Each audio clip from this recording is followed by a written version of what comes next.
So, hi guys! For today's video, ito na naman po si Manang Chuber mag-share sa inyo ng isa na naman pong tunnel dito sa Hong Kong. So, ito po ay ang Eastern Harbor Crossing or Tunnel. Isa po itong tunnel dito sa Hong Kong mga guys, which is nasa ilalim po siya ng dagat. O, diba?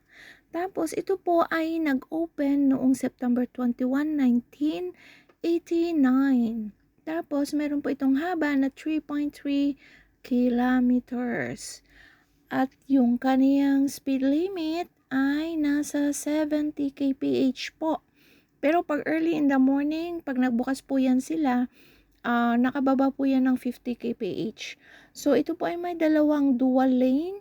Tapos, connecting Quarry Bay, which is Eastern District, at saka Chakwalling, Kontong District.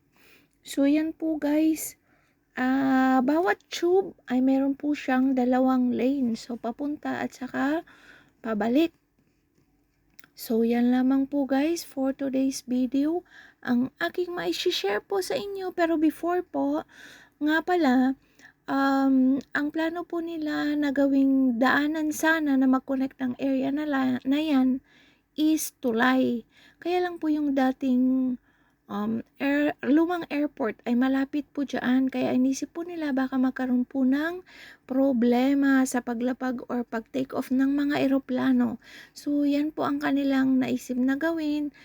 Tunnel po siya which is under the sea. So, 'di ba? Nakakahanga yung kanilang mga gawa. So, yan lamang po guys. Isa po yan sa mga tunnel nandito po makikita sa Hong Kong. So, yan lamang po guys for today's video. Thank you so much for watching. And if you like it, please share. Maraming salamat po.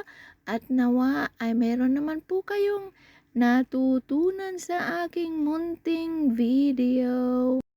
Maraming salamat po sa pagsuporta ninyo guys.